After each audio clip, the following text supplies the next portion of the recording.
काय झालं? आईची आठवण आली. फोटोग्राफर, आज जर आई माझ्यासोबत बोलत असते ना तर तिने माझं खूप कौतुक केलं असतं. तुम्हाला माहितीये, मशीनवर पाय मारता मारता तिने अख्खं घर सावरलंय आणि कित्येकदा तर कपड्याचं ओझं डोक्यावर घेऊन माझा हात हातात धरून मी तिला चालताना बघितलंय. फोटोग्राफर, आज जर आई माझ्याशी बोलत असते ना तर तिने मला सांगितलं असतं, अमुक अमुक कंपनीची मशीन घे, त्याच्यासोबत हे साहित्य घे आणि ना त्या मशीनची पहिले पूजा कर.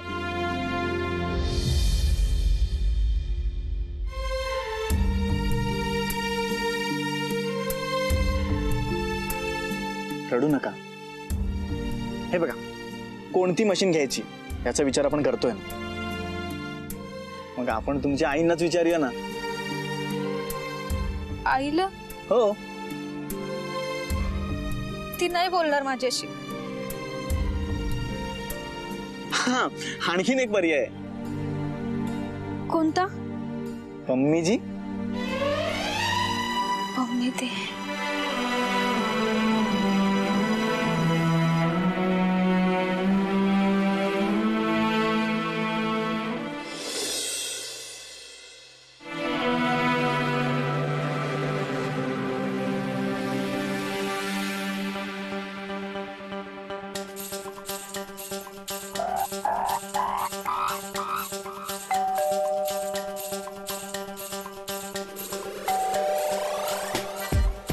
झेंडू, बेल वाजतीये. हो हो मम्मी दी.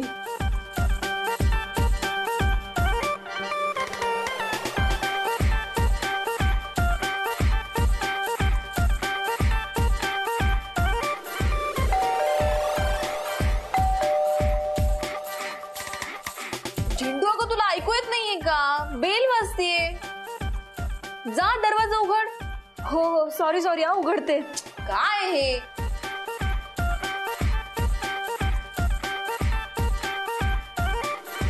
अश्विनी, शुभंकर, तुम्ही?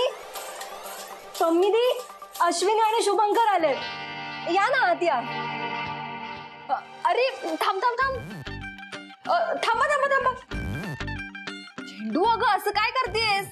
आशू आणि शुभू पहिल्यांदा जोड्याने आपल्या घरी येत आहेत. भाकरी तुकडा ओवाळल्याशिवाय त्यांना आतमध्ये कसं घ्यायचं? हा, पण मम्मी दी, भाकरी तर नाहीये. भाकरी नाहीये? ब्रेड आहे ना. ब्रेडनी ओवाळणार? हो, मग काय झालं? भाकरी काय आणि ब्रेड काय, शेवटी भावना महत्वाच्या आहेत. बरोबर ना? हो हो हो. झेंडू, गो गो, फोटो फोटो.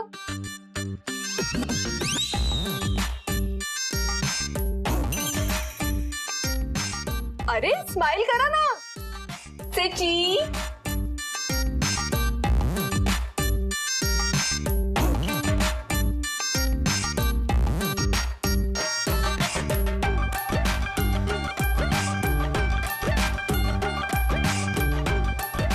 या ना, वेलकम वेलकम.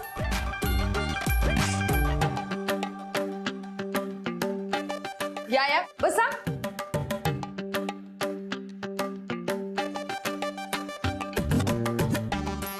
आज चक्क तुम्ही जोड्याने आलात, काही काम आहे का? मम्मी दी, ते मशीन घ्यायची. हो हो हो, माझ्या लक्षात आहे. मी तुम्हाला सांगितलं होतं ना की मी मशीन घेऊन देणार. आता द्यायची तर चांगलीच घेऊन द्यायची ना, चांगल्या ब्रँडची. तू काळजी करू नकोस. मी मशीन घेतली ना की स्वतःहून तुला घरी आणून देईन. मम्मीजी, तुमचा काहीतरी गैरसमज होतोय. आम्ही मशीन घ्यायला आलो नाहीये. आणि खरं तर तुम्ही मशीन देऊच नका. का? अहो, का म्हणजे तुम्ही आमच्यासाठी किती करताय. त्या दिवशी पण माझी आई आजारी होती आणि तुम्ही डॉक्टरला बोलावलं. मम्मीजी, आम्ही ठरवलंय तुम्हाला आर्थिक त्रास द्यायचाच नाही. आणि तसंही आमच्याकडे पैसे आहेत.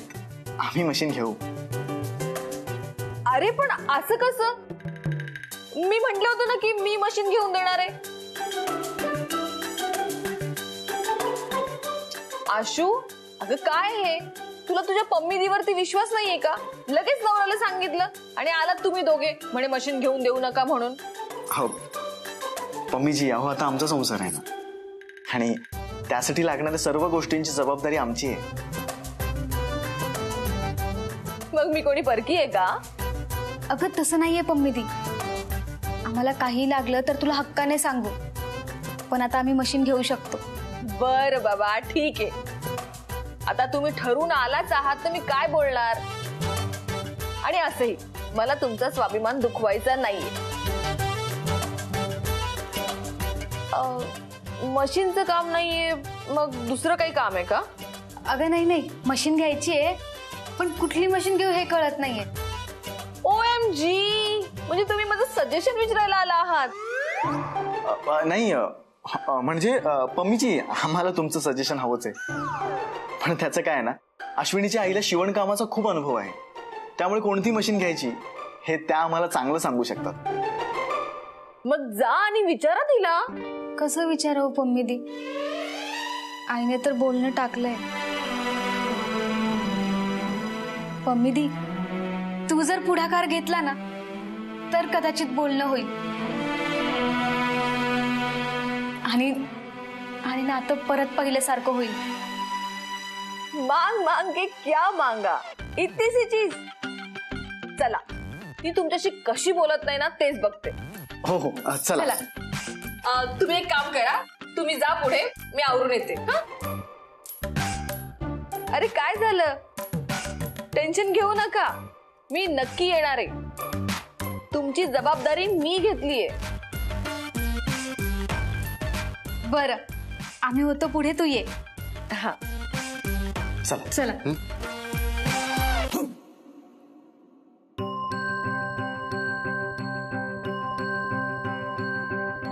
झेंडू, केकूला फोन कर आणि त्याला सांग की पाथर्डीला ये.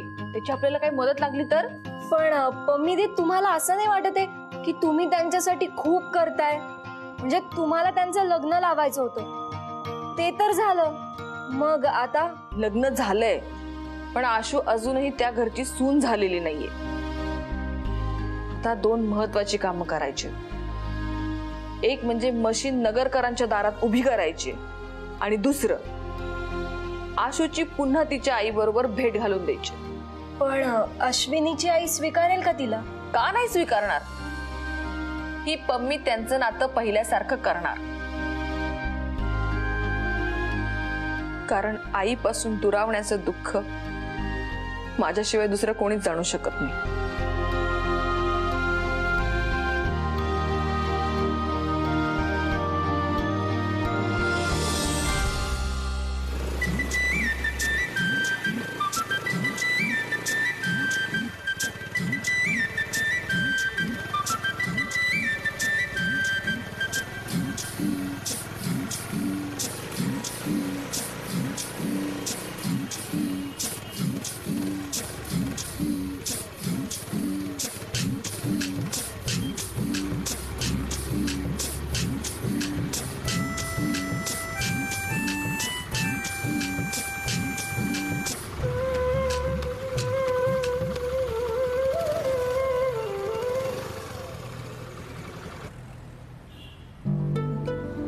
काय झालं?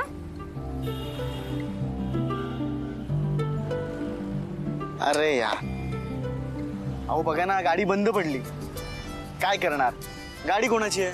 केकीची. तुम्हाला माहिती का हिचं नाव काय? मन चली, मन में आया तो चली, नाही तो जगे पे ही बंद पडी.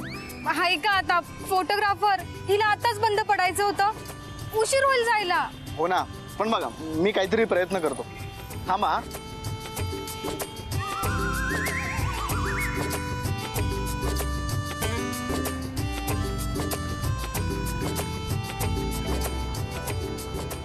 देवा, लवकर सुरू होऊ दे.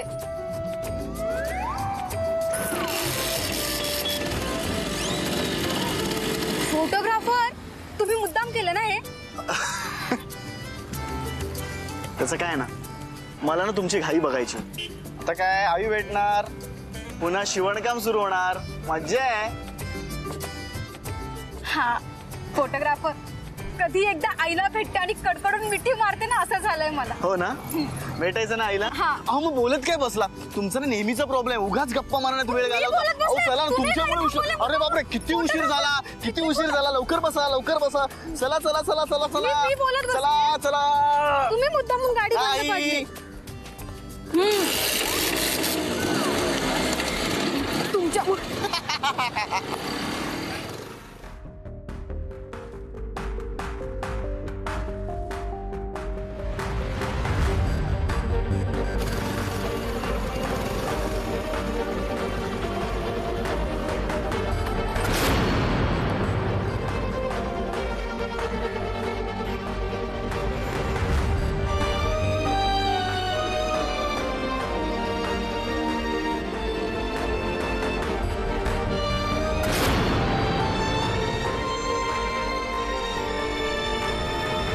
निधी अजून नाही आली. रुपाले, हा वाळलेले कपडे ठेवते मी काढून, जा तू. हो मी येते जाऊन, पण तू दरवाजा लावून घे. कुणी पर का आलं तर आत घेऊ नको. अगं कुणी नाही येत आपल्या घरी, जा तू. रुपाले तुला सांगते तेवढं कर. दरवाजा लावून घे. आई आई आई थांब ना ग.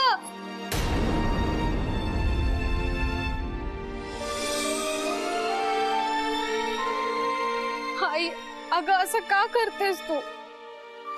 अगं पोटची लेक तुला इतकी परकी झालीये का ग?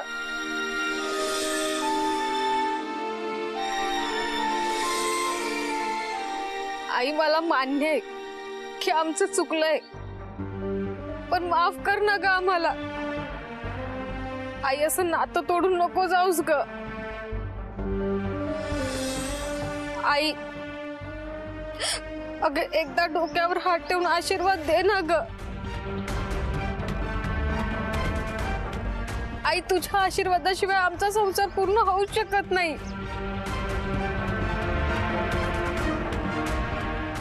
आई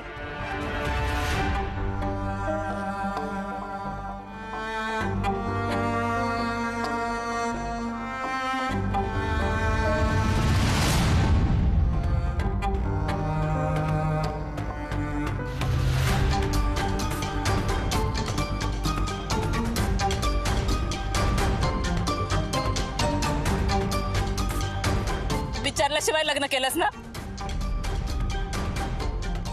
विश्वासघात केलास ना माझा? बघ आता कुठल्या तोंडाने आशीर्वाद मागायला आलीस?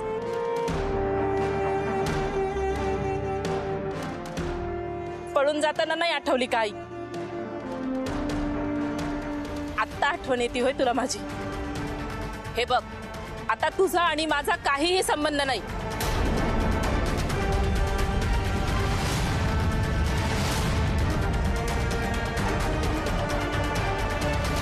आई आई आम्हाला समजून घ्या प्लीज. काही एक ऐकायचं नाहीये मला तुमचं. तुमच्या हट्टापायी तुम्ही माणसं तोडलीत. तुम्ही आमचा विचार केला नाहीत. मग आता आम्ही का समजून घ्यायचं? का ऐकायचं तुमचं? हे बघा आज बोलण्याचा प्रयत्न केलात, पण यापुढे माझ्या बरोबर बोलण्याचा प्रयत्न करू नका.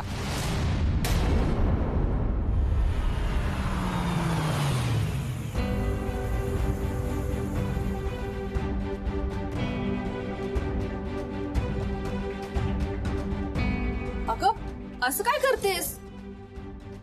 तुझ्या मनात जो काही राग आहे ना तो सगळा थुंकून टाक. अगं बघ किती सुंदर जोडा दिसतोय, किती छान दिसतोय ना, अगदी लक्ष्मी नारायणासारखा. जा त्यांची दृष्ट काढ.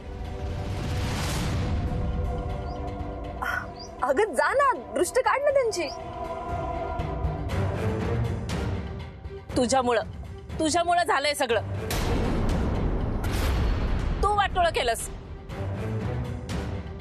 माझी लेक तुझ्यामुळं तुटली. कधीही माझ्या शब्दाबाहेर गेली नव्हती. फूस लावलीस तिला.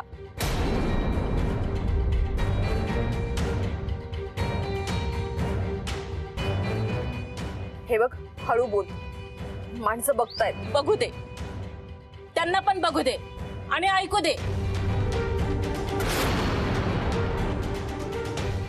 त्यांना पण कळू दे तुझ्यासारख्या बाईमुळे काय होतं ते.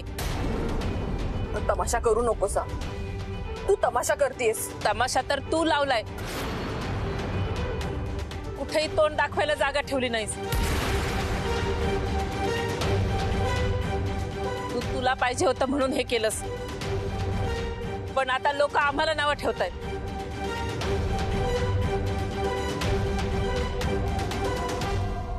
लोकांचा जेवढा आत्ता विचार करतेस ना, तेवढा स्वतःच्या मुलीचा केला असतास ना, तर हे सगळं करण्याची गरज पडलीच नसती. मी माझ्या लेकीचाच विचार करत होते. तिचा विचार करतेस, मग त्यांच्या लग्नाला नकार का होता तुझा? तुला वाटत नाही का तुझ्या स्वतःच्या मुलीने तिच्या आवडत्या व्यक्ती बरोबर लग्न करून त्याच्याबरोबर सुखाने संसार करावा? आपल्या लेकीचा संसार सुखाचा व्हावा असं प्रत्येकच आईला वाटतं, पण टीव्हीवर येण्या इतकं संसार करणं सोपं नसतं.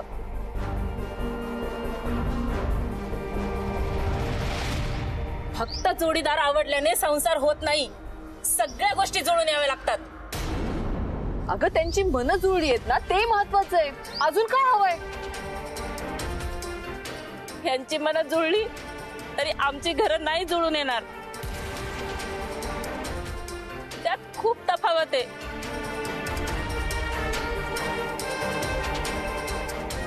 प्रेम करताना तुम्ही फक्त तुमच्या दोघांचा विचार केला, पण लग्न करताना, संसार करताना सगळ्यांच्या मनाचा विचार करावा लागतो.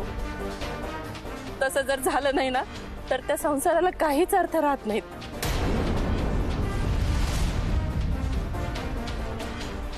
पण प्रमिले, तुला नाही कळणार आहे. मला विचार, बिना नवऱ्याचा संसार मी उभा केलाय. या दोघींसाठी जेवढं होईल तेवढं सगळं केलंय मी. पण आज तुझ्यामुळे सगळं बिघडलंय. लेक समोर आहे, पण तिच्या बरोबर बोला असं वाटत नाही.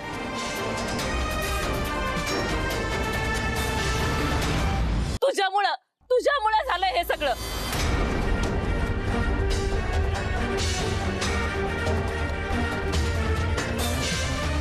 हो हो हो, हे सगळं ना माझ्यामुळेच झालंय. या सगळ्याला मी एकटीच जबाबदार आहे. म्हणून तर आली ना तुमचं नातं पुन्हा एकत्र करायला. ते शक्य नाही.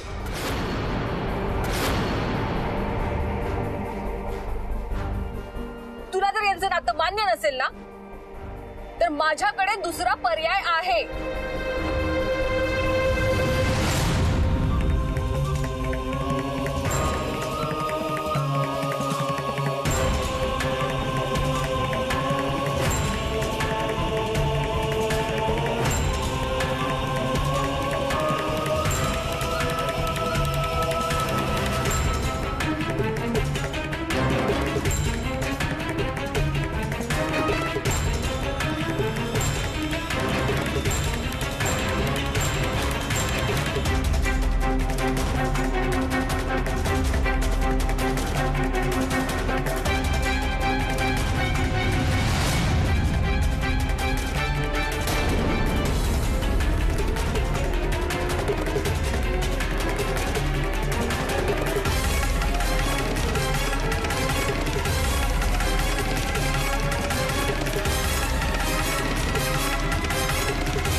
आशूला माफ केलं नाहीस ना,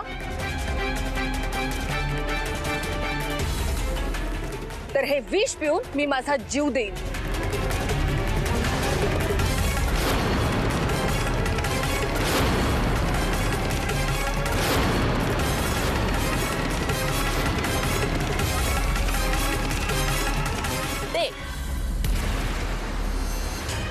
माहितीये तू असं काही करू शकणार नाहीस.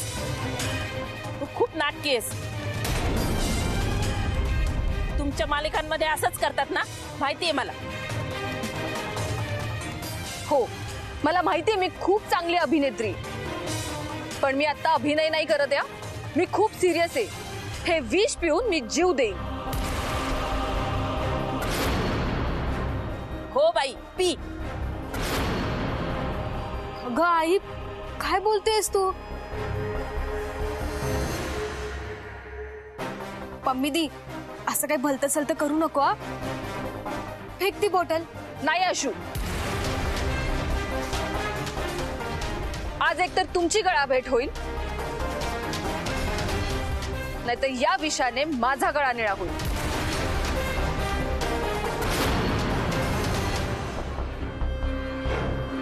तुला शेवटचं विचारते, तू आशूला माफ करणार आहेस की नाही? नाहीतर हे विष पिऊन मी स्वतःचा जीव देईन.